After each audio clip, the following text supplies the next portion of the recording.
Bueno, muy buenos días. Damos comienzo aquí al portal en un nuevo escenario. Estoy en el hotel donde se hospeda Fray Luciano, a quien quiero darle la bienvenida. Él es gestor general de la Fraternidad de Misiones Humanitarias Internacionales. Y bueno, estamos aquí para charlar justamente de esto, ¿no? De este tema que de alguna manera lo convoca permanentemente, ¿no? Y para empezar esta charla, Fray, me gustaría un poco que pudiera definir o darnos las características que tiene una misión humanitaria. Buenas tardes, Maga. Gracias por estarmos juntos nuevamente, ¿no? Bien. El tema humanitario es bastante amplio y muchas veces se usa esa palabra para se referir a situaciones que en realidad pueden querer decir muchas cosas, ¿no?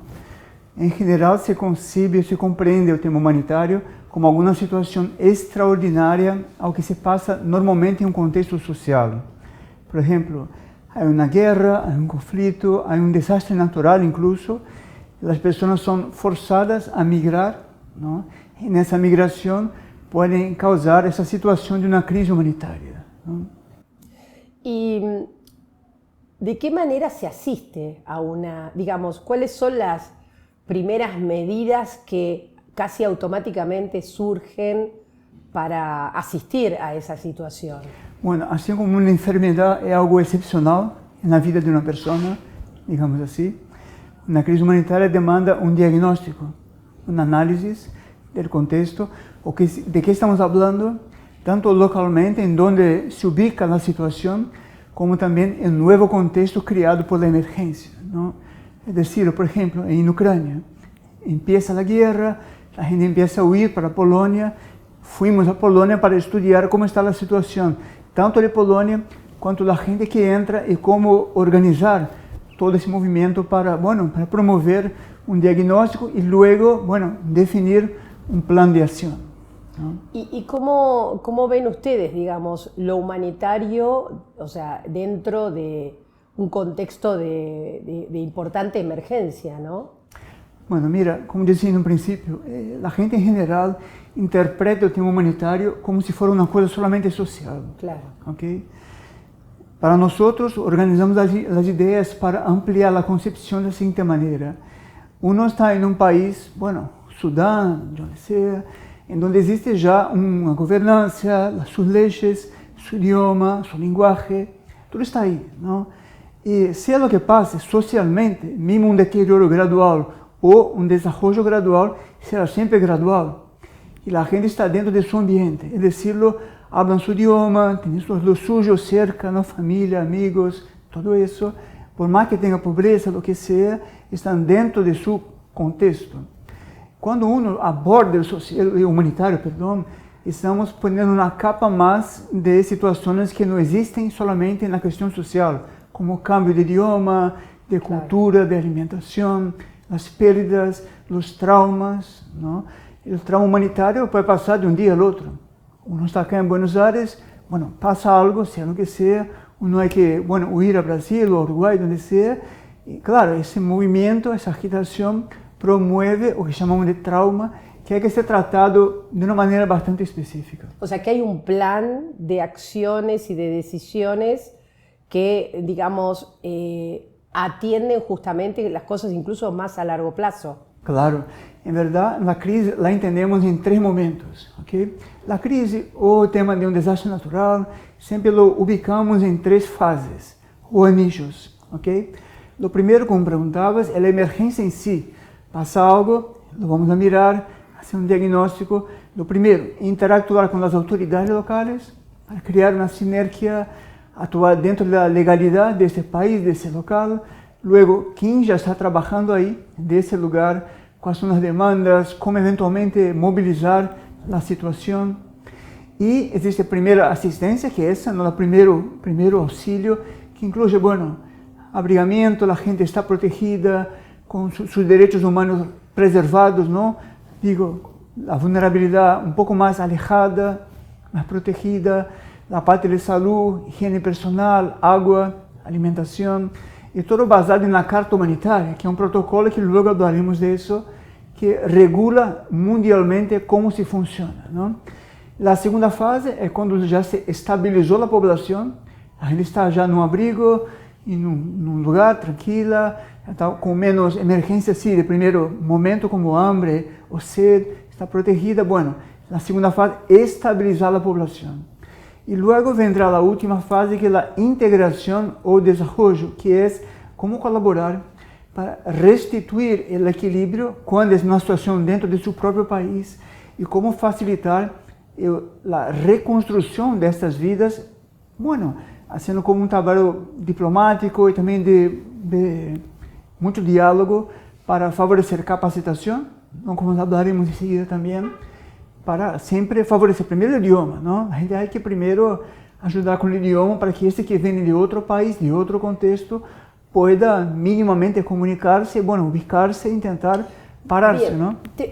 Tomando en cuenta esto que acaba de decir, cuando usted dice vienen a otro país, ¿cómo se decide a qué país van, digamos, estos emergentes de esa situación?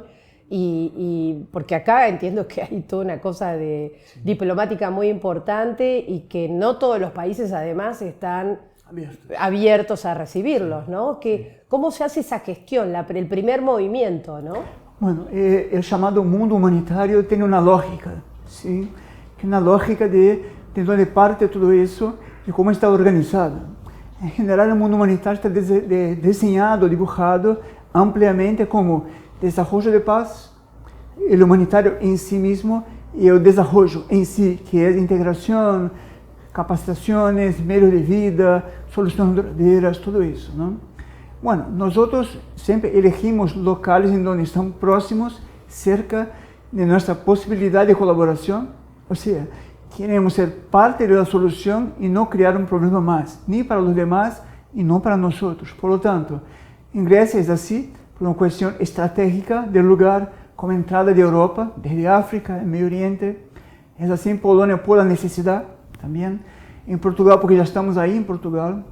En Ginebra, porque es el lugar en donde estamos con la parte más estratégica, diplomática, de relaciones institucionales e internacionales, la parte más de policy, ¿no? Está en Ginebra, la parte más senior de articulación. Y en Angola, porque ya hemos estado ahí años atrás, en colaboración con una organización local que atiende niños y adolescentes. Por lo tanto, nuestra elección para el lugar en donde vamos es cuando existe ahí una proximidad de algo estratégico para nosotros o algún pedido de ayuda también. Por ejemplo, ahora en diciembre vamos a participar de un evento importante en Tailandia de profundización de todo el sistema humanitario en cuanto a cómo perfeccionar la relación con los beneficiarios, con gobiernos, con pares, con agencias que trabajan con eso también, siempre buscando optimizar y valorar especialmente las organizaciones y personas que ya trabajan dentro del contexto. Y no llegar de paracaídas con la solución superhéroe, no. Nosotros consideramos eso bastante fuera de contexto. Imagino que deben haber distintas situaciones en cada una de estas tristes realidades que se viven, pero pensaba, ¿no? No es lo mismo asistir a un grupo de personas que tienen posibilidad de volver a su país, ¿verdad? Y que a lo mejor se encuentran con todo destruido o con nada, a gente que ya no tiene posibilidad de volver. Digamos, entiendo que el aspecto psicológico en ambos casos, ¿no? También no es menor a ser tratado porque, digamos, es una situación de impacto muy, muy fuerte. ¿Cómo ayudan, ¿no? En este sentido? Buena pregunta. Mira, cada situación es bastante específica. Por ejemplo, nosotros estamos ahora en Brasil, en norte de Brasil, asistiendo ya desde 2016 los refugiados venezolanos. ¿Sí? Ellos vienen, la gran mayoría, sin posibilidad de devolver a su nación, por ese momento por lo menos. Por lo tanto, esa parte de expectativa de volver está un poco más lejos. Claro. Aunque todavía sea una gran aspiración que vuelvan. Pero la condición no está. Entonces vienen por un par de tiempo, años, quizás, reconstruir algo y ahí poder eventualmente en el futuro volver. Pero el cerne de tu pregunta foca el tema mental y de salud mental, que es muy importante. ¿Por qué? Como decía, en un proceso de huida o de búsqueda de refugio, de protección, todo eso, uno se siente muy vulnerable. Claro. Y en esa vulnerabilidad, en ese miedo, uno queda muy expuesto a situaciones psicológicas y emocionales que alteran mucho su comportamiento, incluso. Por lo tanto, es conocido en un contexto de emergencia tomar mucho cuidado, como es un principio que se llama no lastimar. Se dice no harm. Evitar lastimar al otro más de que está lastimado. O sea, no tener expectativa que el otro te va a comprender, te va a agradecer que te das agua. No, el otro está realmente un poco ahí sin norte, aguardando de alguna manera entender qué está pasando y reubicarse, ¿no? Así que el tema de salud mental es tratado en cada situación. Nosotros tenemos un grupo, siempre información, Maga, porque mira, nosotros tenemos el pie bastante acá, y como somos pequeños, intentamos hacer pequeño pero bien hecho. Es decir, por más que tengamos un sector de intervención de psicología en emergencia, hacemos eso con mucho cuidado. Primero, uno está entrando en un trauma de un individuo que tiene una historia, ¿no? Que llegas ahí, 5 minutos, ya va a estar bien. Hay que tener cuidado. Existe una ciencia por detrás de eso, un conocimiento. Psicólogos de nuestro equipo acompañan esto. Por ejemplo, en el transborde, ¿no? de la presa en Brasil de dejetos de mineración, en 2019, en Brumadinho, que es muy conocido, hemos estado atendiendo familias que se vieron con pérdidas, ¿no? De personas de sus familias en este desastre. Y atendimos a, centenas de personas por un par de casi un año, seguidamente, así, acompañando su proceso. Así que es algo muy delicado, hay que tener mucho cuidado. O sea, voltando ao contexto da pergunta, cada intervenção determina um cuidado específico a depender do origen.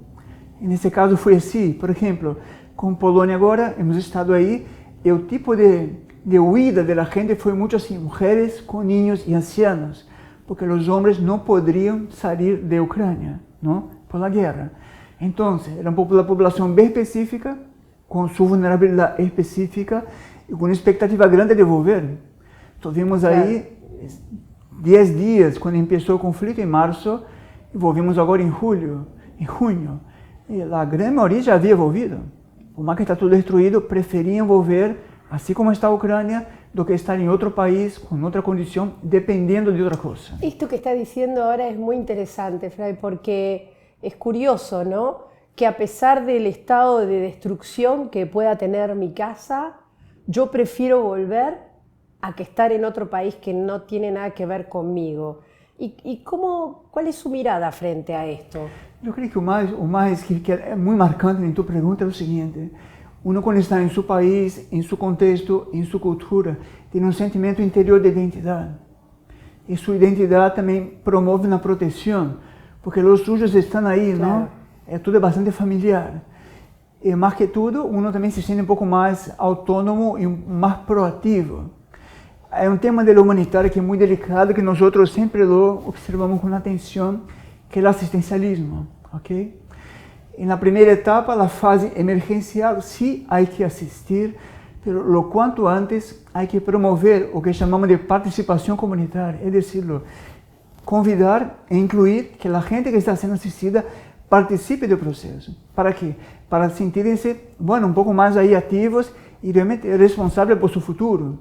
Por lo tanto, estar em seu próprio país, volver pese as condições, pode ser por esse motivo de, me sinto seguro, estou com mi idioma, mi gente está por acá, bien o mal. ¿No? Pero ¿quién decide ese retorno? Porque en el caso, digamos, en el caso de Ucrania, si estamos en una situación de guerra, no hay, la probabilidad, cayó una bomba, destruyó mi casa, ¿no? Digamos, ¿quién decide esa vuelta? ¿Ustedes acompañan o es una decisión que toma el refugiado en este caso y que va por su responsabilidad, digamos? Esta pregunta es muy importante por lo siguiente.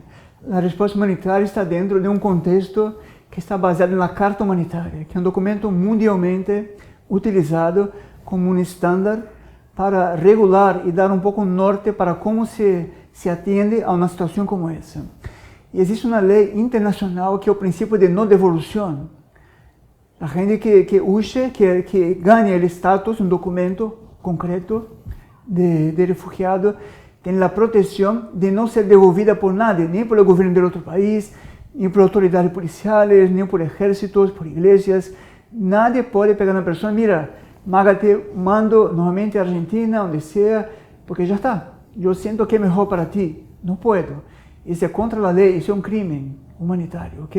Por lo tanto, la decisión espontánea de volver es de ese individuo firmando documentos incluso espontáneamente, desde que tenga firmado un documento de refugio. Porque mira, yo puedo huir de Ucrania, ingreso en Polonia, tengo un derecho a visa de turista, lo que sea, pero no pido refugio. ¿Percibís? Pido para entrar en país y quedar ahí porque, bueno... ¿Es distinta la condición? Mi país está pegando guerra ahí. Pero Roraima, por ejemplo, el venezolano entra en Brasil y como que 10% solamente se declaran necesitando de ayuda. La mayoría se considera independiente. O sea, ¿es distinta esa condición? Claro. Entrar a un país, pedir visa, que decir pido Sí, refugio. completamente diferente. O sea, que el refugio puede... Te brinda protección. Pero el refugio, el país puede negarse a esa posibilidad. No, existen, ¿no? internacionalmente existen leyes transversales a todos los países, una convención de la ONU, no digo que obliguen, pero quien lo firmó, un tratado de refugiados, está con compromiso de decir, firmar así, yo acepto esa ley y si entra en algún momento refugiado acá, soy obligado, comillas, a le dar el documento. Claro, evaluando antecedentes criminales, toda una situación obvio. que eventualmente es de seguridad nacional, ¿no? Pero internacionalmente está previsto, sí, el acogimiento es quase obligatorio. Por eso, desde el punto de vista estratégico y ético, muchos países evitan que la gente llegue hasta su frontera. ¿Me entendés? Por ejemplo, el Mediterráneo. Hay naciones ahí que furan los barcos, impiden que les lleguen, dificultan al máximo, que una vez que lleguen, tienen derechos. Por lo tanto, es mejor evitar Claro, que lleguen. evitan que llegue, claro. O sea, es claro. todo un... Frei, no puedo dejar de preguntar sobre los que asisten, ¿no? Porque son monjes en su mayoría. Cualquier persona podría ser parte de este grupo de servidores. ¿Cómo lo tienen dinamizado esto? Bueno, la organización funciona así. Nosotros somos una afiliada llamada Fraternidad de Misiones Humanitarias Internacionales. Y es una federación internacional que reúne 25 afiliadas que, bueno, alinean valores y, bueno, tienen muchos tipos de actividades. En ese contexto humanitario, nosotros no practicamos la afiliada religiosa, que son dos, que es Asociación María y la Orden Gracia y Misericordia, de la cual yo soy parte.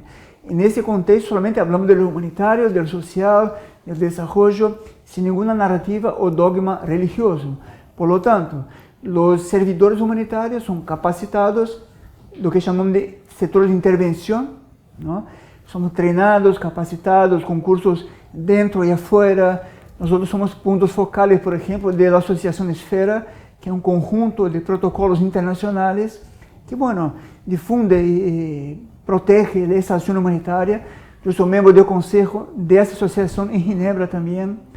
Son puntos focales en Brasil y en Portugal. Y promovemos entrenamientos. Pero hay que estar formado para acercarse y ser Mira, o sea, ¿conviene tener algún tipo de formación? Claro, Maga, es delicado el tema de la buena voluntad por lo siguiente. La buena voluntad nos lleva con mucho corazón abierto y mucha buena voluntad, sí, como se dice la palabra, la expresión, a, bueno, mirar qué está pasando y ofrecer ayuda. Pero como esto está bastante más regulado hoy en día, por cuenta de que en donde existe vulnerabilidad, infelizmente existe la criminalidad. Es decir, tráfico de personas, prostitución infantil, tráfico de órganos, para cosas peores. Así que existe todo un conjunto de leyes que regulan eso y un poco modulan la posibilidad de una organización entrar en una intervención como esa, ser reconocida, acepta y entrar en un plan de mando, por así decirlo, de mando colectivo, ¿no? Existe una reunión de organizaciones que, bueno, se divide con el sector de intervención de UNICEF, de ACNUR, de Fraternidad, de Oxfam, etc., de Caritas, bueno, cada uno con lo suyo, pero todo articulado para promover sinergia, efectividad y economía. Por lo tanto, hay que tener conocimiento básico para no, primero, no hacer un estropeo ahí, una cosa menos positiva, y por otro lado, optimizar y alinear la acción con los valores de la organización y con el protocolo humanitario internacional. Pero claro, nosotros en nuestro portal, misioneshumanitarias.org, la gente puede entrar, hay una manera de cadastrarse, de inscribirse, hay una pequeña entrevista y dependiendo de la disponibilidad de esa persona, ella ingresa en grupos de capacitaciones, de formaciones, y en X meses, después de un periodo, estará apta, digamos así, a poder colaborar, ¿no? Estaba pensando en esto que dijo hace un rato, ¿no? De la criminalidad, cómo, digamos, de alguna manera se hace presente, son como ventanas de oportunidad también estas, ¿no? Sí. Mira, la crisis humanitaria o un desastre natural promueve como una situación de acidez, ¿entendés? En el cuerpo, cuando quedamos ácido, la enfermedad empieza. Un trauma es un gatillo, ¿sí? Activa una janela traumática donde empieza todo eso, ¿ok? Y cuando empieza, ya está ácido, hay que tomar mucho cuidado de que empiezan los virus, bacterias, análogamente, estoy hablando, ¿no? Del tema de la criminalidad. En Roraima, así que llegamos de un principio, noviembre de 2016, ya se veía naturalmente la frontera abierta, la gente huyendo, y los grupos ahí ya, los niños por allí, una cosa rara, uno ya empieza a mirar ya sabiendo que allí pasa algo. Claro. El tráfico de drogas, el tráfico de armas, o sea, hay que tener mucho cuidado y mucha neutralidad, porque muchas veces esos grupos ya tienen una ciencia de cómo actuar. Es decir, se travisten de pobrecitos, lo que sea, y están ahí promoviendo una situación. No, soy amigo de esa familia, esa mujer que tiene 5 hijos, pero él es justamente un traficante, que está llevándolos para vender a los niños, poner a la mujer en situación de prostitución y así por delante, ¿no? Pero existe dentro de eso también leyes, criterios, y siempre existen las organizaciones gubernamentales locales como su inteligencia para monitorear qué está pasando ahí. Y realmente es necesario, porque si no sería peor do que ya es. Y realmente es muy triste lo que se observa, ¿no? Muy triste. Yo entiendo que estas situaciones, por más profesionalidad que haya en los servidores, ¿no? y formación, hay un punto que lo emocional se siente tocado, digamos, ¿no? Es imposible que no salga la compasión, que no salga la empatía, ¿verdad? Con ese otro que sufre. Claro. ¿Cómo los servidores drenan? No sé si está bien la pregunta. Sí. ¿Cómo drenan todo este sentir? ¿Cómo no involucrarse en la situación donde ya en lugar de asistir, a lo mejor me está haciendo daño, ¿no? Y no me doy cuenta, en fin, la mirada sobre los mismos, sobre ustedes mismos, digamos, ¿no? Sí. Una pregunta bastante importante. Mira, nosotros, como decía, somos 25 filiadas que están alineadas con los mismos valores.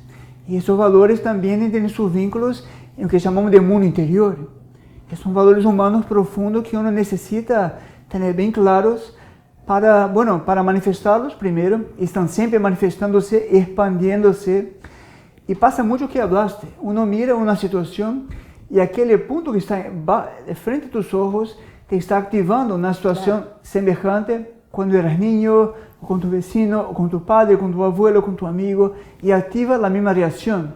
Ese registro, por su vez, activa toda una reacción mental y emocional, y a veces hasta física, que ha que ser tratada.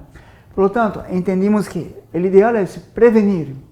La prevención técnica es un camino, que como deciste, por más profesional que no sea, uno es un ser humano, por lo tanto, tiene sentimientos, tiene valores.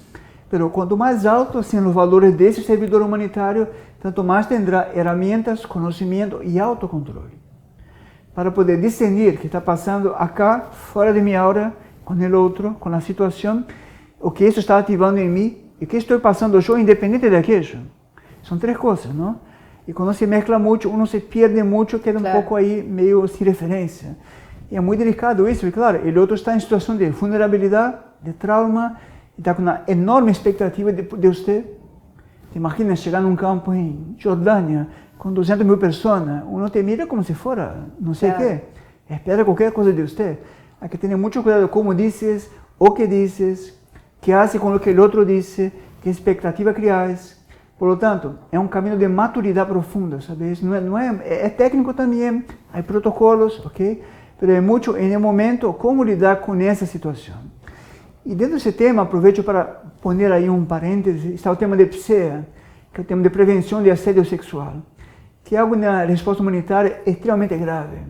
E quando uno está em situação de vulnerabilidade, seu corpo emocional está muito vulnerável também, ok? Está muito sensível, ou a perder parejas, ou está, bueno, lejos de todo. Bueno, parte do processo humano, naturalmente, ok?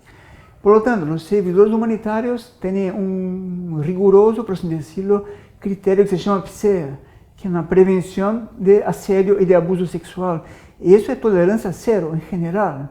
Os donantes, incluso, têm muito rigor com isso, porque, claro, não pode um governo de nenhum país nórdico não vai donar para uma organização que tem registro de assédio sexual. Seria uma coisa muito fora de contexto. Então, voltando ao que perguntaste, o tema é técnico, mas também é dentro de casa. Cada dia nós tentamos fazer um briefing, uma síntese do dia, preparar o outro dia e promover a saúde interna e externa das pessoas que estão participando disso. Quando a coisa está lindo, vou à Ucrânia, vamos, vale, Polônia, tá. Depois de 5 dias, me quero ir, porque acá está muita pressão. Claro, um mês já está pior que o outro. Ahora, Fray, de tanto tiempo que usted está llevando, digamos, coordinando esta acción, pensaba, viendo, ¿no?, a los colaboradores, observándose incluso a usted mismo, ¿siente que es una manera esta de desarrollar la fraternidad? Claro. Eu gosto muito da palavra solidariedade também, porque uno está sofrendo, você pode ser fraterno, dando um abraço, falando com a pessoa, mas solidarizar-se um pouco mais, que é estar como que dentro do outro, experimentando o que ele está vivendo. Empatizar. Empatizar-se, exatamente. E isso quita muita superficialidade, hipocrisia, me entende? De ser uma coisa, sim, não, Maga, já vai passar. Não, eu me solidarizo e sei que isso terá um ciclo para curar-se. Terá um tempo. Tem que ter muita paciência e muito cuidado. Mas, sem dúvida alguma, buscar ser fraterno nessa situação para nós outros pode ser, por exemplo, buscar que tenham dignidade, que sejam proativos, que tomem as decisões por seu futuro, não que eu decida o que ele vai ser. Se quer na Argentina, se vai ao Uruguai, se vai ao Brasil, se vai a Chile, claro. Não. Te dou as condições, te ajudo como quieras, como podamos, mas a decisão é tua. Claro, porque como es un día para los refugiados, digamos, ¿no?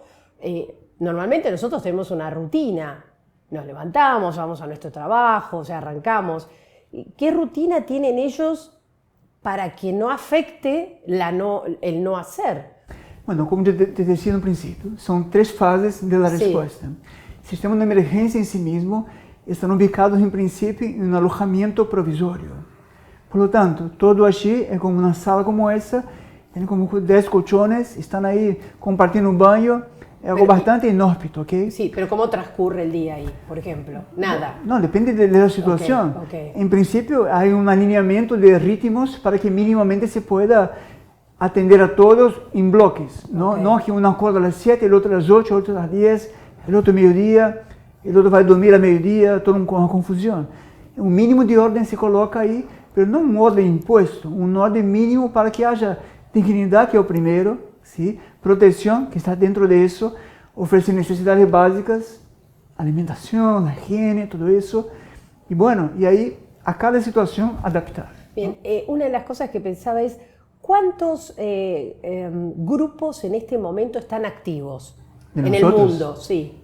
Bueno, nosotros estamos, como organización, estamos en Colombia, estamos en Brasil, estamos agora por empezar em Argentina, ano próximo, assim que acá também teremos, próximo ano, na Fraternidade Missões. Estamos em Portugal, em Grécia, em Ginebra, em Angola, atuando, pero não como organização. Estamos aí como organização internacional, não como organização local. E basicamente são esses países. E Polônia também como organização internacional, no local. ¿Cuántos años hace que están haciendo esto? Bueno, mira, nosotros empezamos en 87 con la comunidad Figueira en Brasil y desde ese momento hacíamos trabajos sociales, locales y regionales. El grupo fue expandiéndose, hoy estamos en 18 países, somos casi 2.000 miembros registrados, por así decirlo, que colaboran en sus situaciones, bueno, en lo que está pasando en su entorno. Pero enquanto resposta humanitária, empezamos em 2011, com Nepal, luego outras intervenções pontuais de um par de semanas. Em 2015, empezamos de maneira mais estável em Grécia e Brasil, e agora estamos ubicando-nos também com a intenção fija em Portugal, Grécia, Polônia, Angola.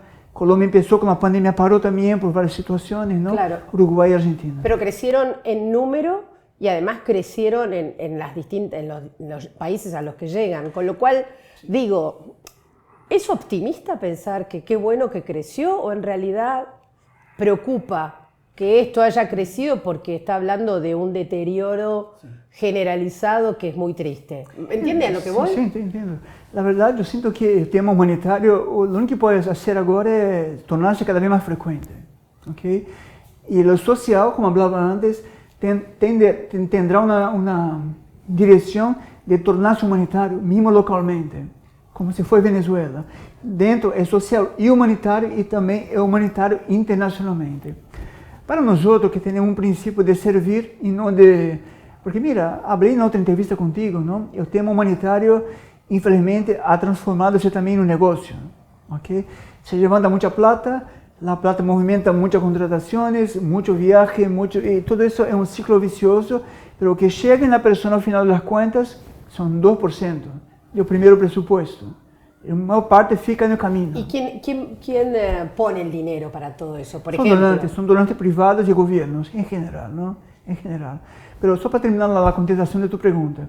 Entonces, para nosotros, en donde exista necesidad y tengamos piernas para caminar hasta ahí, estamos. Mismo no implementando la organización localmente, como Angola y Polonia, llegamos ahí, hacemos un proyecto para nuestro tamaño y más importante que todo, entendimos que el mundo está en un desciende tan grande de valores, ¿no? En un deterioro tan grande en discernimiento, tomar decisiones que, estando en Ginebra, estando en contacto a nivel senior con diplomático, con embajadores, con todo eso, uno puede en esos momentos también, bueno, sembrar semillas de más colaboración y reubicar un poco valores, plata incluso, para ayudar realmente a las necesidades y no crear de eso un negocio, ¿no? Así que participamos en muchos niveles de esas emergencias porque entendimos que tenemos que estar con la gente directamente y también con los que crean la situación y después la van a resolver. O sea, ¿me entendés? Sí, claramente. Son los niveles, sí. Mencionó que van a estar en la Argentina también. ¿Por qué estarían acá asistiendo a este país? Bueno, primero que ya tenemos acá los grupos nuestros en Buenos Aires y bueno, otras provincias. Y como sabemos, el momento del país apunta para una necesidad de alguna ayuda específica en un contexto de vulnerabilidad y de cómo ayudar a generar lo que llamamos de soluciones duraderas, que son capacitaciones. Por ejemplo, acá, quería compartir contigo, en Brasil estamos con ese lugar que es un centro de capacitación de empreendedorismo, en donde, bueno, fomentamos cursos, entrenamiento para que la gente pueda estar, bueno, instrumentalizada para reconstruir sus vidas, ¿no? Y siempre pensando en algo un poco más simple, pero no menos efectivo, soluciones simples como por ejemplo, producción de alimentos, los cultivos, el beneficiamiento al máximo de los alimentos, aprovechando al máximo lo que se cosecha, entre otras actividades, ¿no? Ese es el Centro Cultural de Formación Indígena que temos aí em sociedade com a Operação Acogida de Brasil, que é a resposta oficial do governo brasileiro. Isso agora é a nossa atividade principal com os indígenas. E vemos lo simples que pode ser, lo benéfico que pode ser, lo interessante que pode ser, lo digno que é seguramente. E a ideia de estar na Argentina é justamente poder colaborar localmente acá com o que já conhecemos de outras crises e situações para um pouco, ayudar a la gente también con los traumas, ¿no? Claro, pensaba si, digamos, se ve a la pobreza como una situación que requiere, ¿no?, de la ayuda comunitaria. ¿Es así? También, pero nosotros no partimos, nuestra intervención no es pensando en lo peor, en la pobreza, es pensando más en la dignidad y cómo atenuar, cómo mejorar, cómo fortalecer ese individuo para crear resiliencia para lidiar con la situación. Por ejemplo, um de nossos setores de intervenção mais fortes é a pedagogia da emergência, que trabalha especificamente com os traumas que as pessoas experimentam, especialmente niños e adolescentes, nesse tipo de processo. Então, através de atividades, muitas atividades de educação, ajudamos que esse trauma não profundize na natureza desse indivíduo e venga a ser uma dificuldade de integração e de reconstrução no futuro, nas relações e tudo isso, não? ¿Tuvieron alguna intervención en particular cuando estuvo la pandemia como organización? Sí, estamos ya con los refugios de Roraima. En el momento, digamos, donde se pedía el encierro de las personas, digamos, ¿tuvieron una acción ahí muy puntual en los distintos países? Nosotros ya estamos, en verdad estamos en Angola en ese momento y en Colombia. Tuvieron que fechar todo porque, claro, nosotros como somos sostenidos, así decirlos, por donantes privados. No hacía sentido quedar en Angola sin poder salir de casa, sin poder ayudar, gastando un presupuesto que, fue donado para otro fin. Entonces, en respeto y dignidad a los donantes, volvimos a Brasil, así como Colombia, aguardando mejores condiciones. Pero en Brasil, en Roraima, estamos con gestión de 5 abrigos en este momento, 2020, y no podíamos cerrar. La gente estaba dentro del refugio con, casi 800 personas. Claro. Era nuestra responsabilidad promover protocolos, cuidados y todo eso dentro de ese contexto. Así que los servidores humanitarios de la fraternidad, misiones humanitarias, serviram actuando, mismo en ese contexto ahí, protegiéndose de la menor manera posible, pero no salimos, ¿no? ¿Cuál es la situación en este momento que se atrevería a decir que es la más delicada a nivel planetario, digamos, de todos estos grupos emergentes que hay que... Usted pregunta del lado de acá, del lado de allá, porque podemos abordar del lado del beneficiario, de la gente, o el lado de las agencias. No, o podemos traer las dos miradas, ¿no? O sea, de ambos lados. Bueno, el lado de quien tiene el poder, por así decirlo, ¿por qué el poder? Porque uno, en una negociación como esa, diplomática, quien dicha la regla es quien tiene la plata. Ese te da un poder de determinar algunas acciones. Y el mundo humanitario, como decía, está en el momento de revisar muchas cosas, porque ya está y los donantes están percibiendo ya que se está gastando muchísima plata con poca efectividad, es decirlo, es insostenible.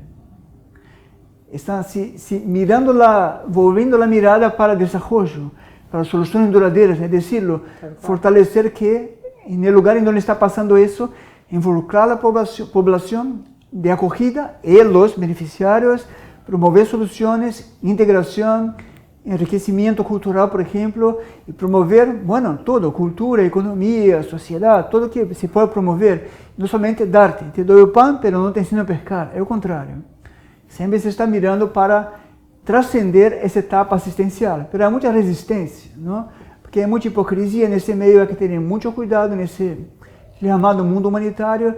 Por lo tanto, lo más frágil en ese momento del lado de acá, de las agencias, es diálogo, la transparencia de diálogo, la no competencia, la colaboración, la complementariedad entre organizaciones, por lo tanto la no competencia. Todo que es sinergia y colaboración. Y trascender la hipocresía, los intereses particulares en detrimento del interés de la gente. Y por el lado de las personas están perdiendo un poco la credibilidad justamente sobre quien les asiste. Porque tem o tema de assédio sexual, o tema de desvio de la plata, no te llaman que te prometen, o sea, una cosa o que usted dice y promete, otra cosa que realmente lo entregas. Por eso tenemos que tener mucho cuidado.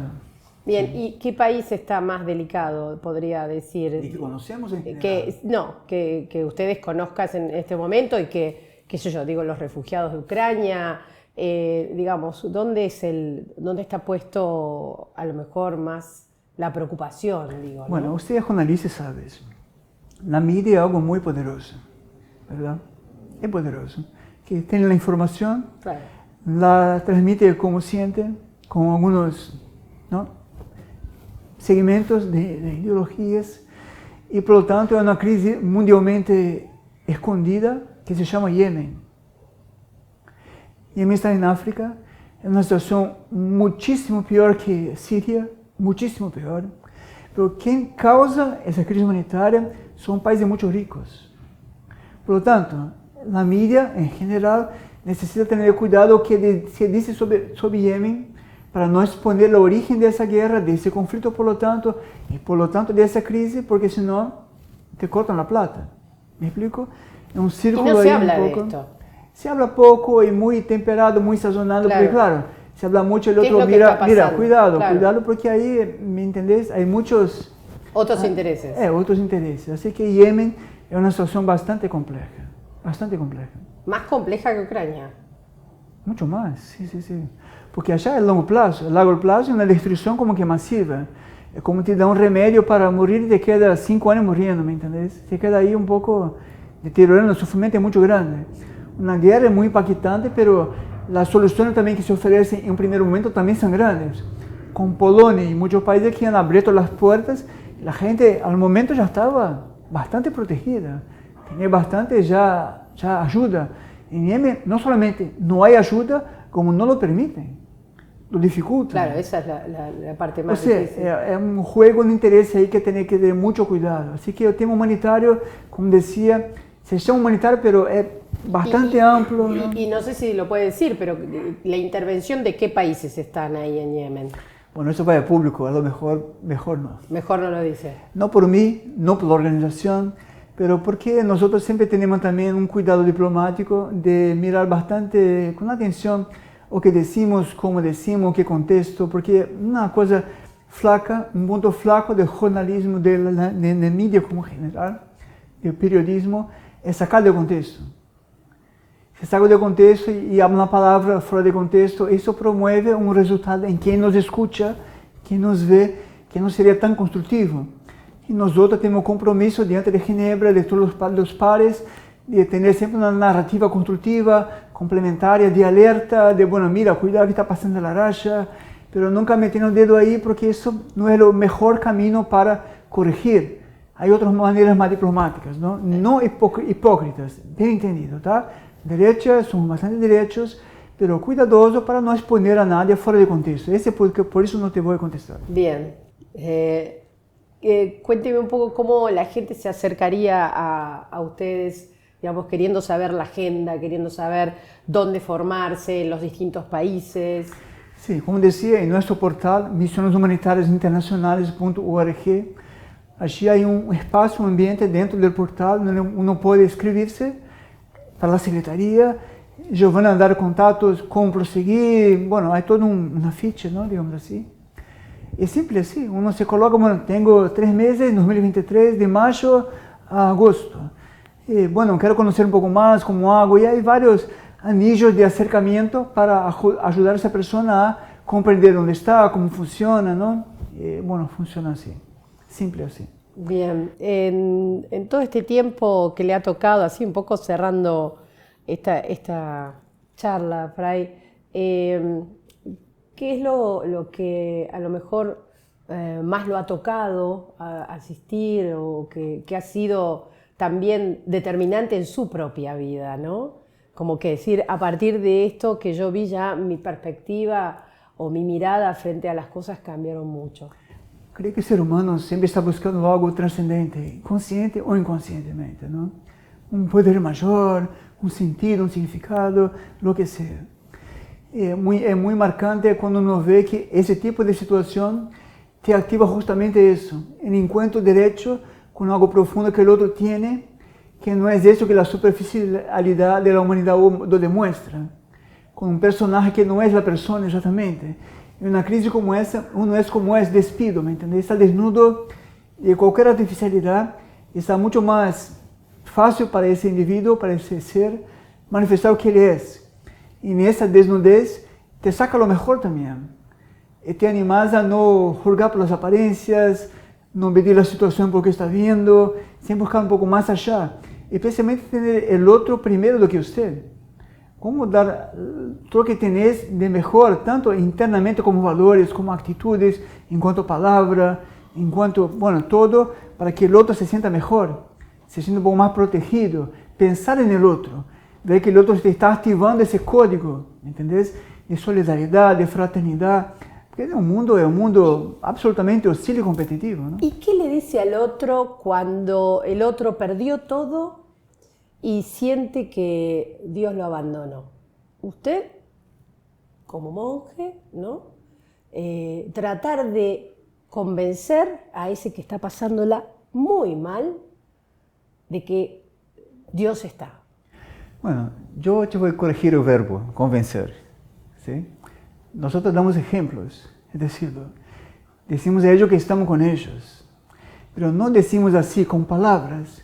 En el convivio con ellos vamos desarmando procesos de defensa que el ser humano tiene con el otro, así un poco, bueno, distancia, ok, porque mejor así, pero a medida que vamos solidarizándonos, ayudándolos, movilizando su mejor, no alientando negatividades, por lo contrario, intentando percibir su mejor para, bueno, mira, qué inteligente sois, el niño, por ejemplo, ¿no? Bueno, qué capaz que soy, mira, fantástico, brava, mañana un poquito más, ¿eh? Soy capaz, ¿me entendés? Te va creando credibilidad y más que todo, te va estimulando en el otro ese principio de dignidad, ¿me entendés? Entonces no es a través de lo que uno dice, es a través de lo que hacemos, cómo hacemos y con ejemplos. Pero ¿cómo reacciona al momento que alguien le dice, Dios me abandonó? ¿Cómo reacciona usted en ese momento? No te abandonó porque estamos acá, ¿no? Si hay alguien delante tuyo, dispuesto a te ayudar, estar contigo, solidarizado, es una señal que lo que está hablando no es bien así. Claro. A veces conseguimos reorganizar las ideas y empieza una charla. Y vamos, porque mira, uno cuando está traumatizado, bueno, todo es muy polar. Todo muito blanco, negro, todo muy extremo, ¿no? Porque está así, está muy estresado. Hay que tener siempre sacado los extremos y, bueno, a ver, para el medio un poquito. ¿Y qué tal si hablamos un poco? Bueno, después del almuerzo hablamos nuevamente, ¿qué tal? Mañana hay un juego ahí con bola colorida, ¿qué te parece? ¿Puede ser? Es capaz, ¿eh? Mira, te espero.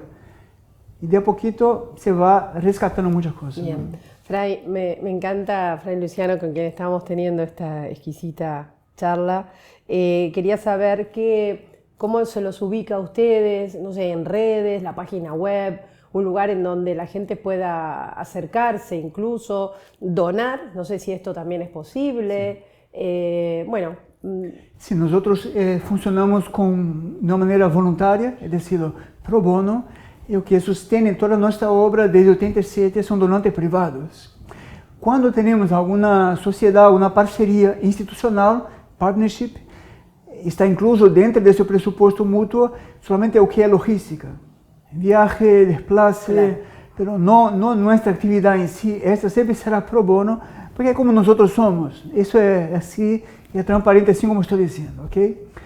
Bueno, claro, por lo tanto aceptamos donaciones, son muy válidas y muy necesarias, y que estén cientes que no son para nosotros, no para nuestro propio enriquecimiento, mejoría. Siempre aplicamos donaciones para implementar próximas acciones y llegar a nuevos locales de personas y situaciones, no es para nuestro propio disfrute, por así decirlo, ¿no?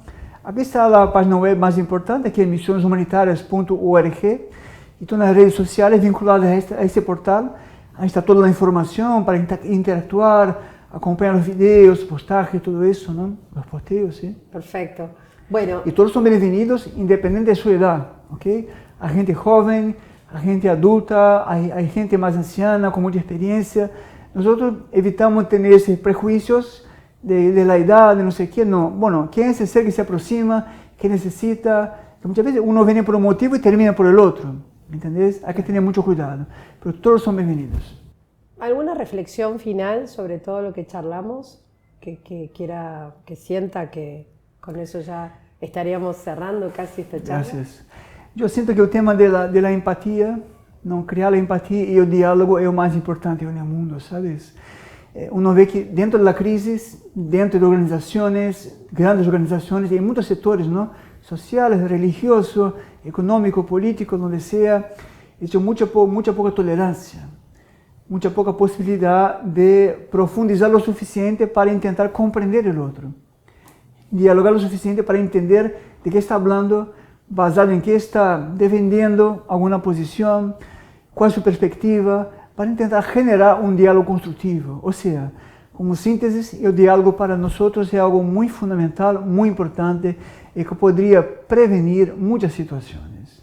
Fray Luciano, muchísimas gracias por este tiempo y todo esto gracias que has compartido y por la tarea que están llevando adelante. Muchas gracias a todos. Gracias.